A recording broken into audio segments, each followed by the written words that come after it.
May ganito pala kagandang syudad sa dulo ng mundo. At ibang klase ang mga puno dito, ang lalaki. At ganito ang itsura ng puno nila, pasok ang maraming espisye. At ito ang gate nila, kukuha ka lang ng isang baraha, pagbubuksan ka na ng buhok. At sa sobrang high-tech nila, sasakay ka lang dito sa parang sintipid, nandun ka na sa pupuntahan mo. At ito nga ang pakay namin dito, akyatin namin ang isang puno na ito. At hindi nga literal na akyat ang gagawin mo dito, may pipindutin ka lang, aakyat ka na. Gaya nga ng sinabi ko, nandito na kaagad ako sa taas ng punong ito. At ito naman ang itsura ng mga damo sa syudad dito sa dulo ng mundo. At ito naman ang itsura sa loob ng punong ito. At ito ang patunay na masyado na silang advanced dahil ang unggoy gumagamit na ng hagdana. Ito naman ang itsura ng mga puno dito pag titingnan mo siya sa malayo. At layaan na rin ang mga damo dito dahil wala silang kalabaw at baka para kainin ang mga damo. At tingnan nyo, meron ngang squirrel sa taas ng puno, sumisilip pababa. High-tech na talaga ang syudad na ito dahil ang unggoy dito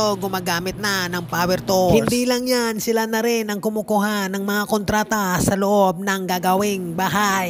Grabe ka high-tech, kusang bumababa ang harang sa bintana. Tingnan nyo naman ang kanilang refrigerator mula sahig hanggang kisame. Wala nga lang itong laman. Tingnan nyo naman ang nilalang na ito, kung makalakad akala mo sarili niyang pamamahay. At ganito naman ang itsura ng lababo sa syudad na ito. At ngayon lang din ako nakakita ng unggoy na pinagpapawisan. At ito nga ang resulta ng gawa ng nilalang na ito. Napakaganda ang resulta ng gawa ng nilalang na ito. Ang problema, merong mga pasok pa rin ang init. Salamat sa panonood.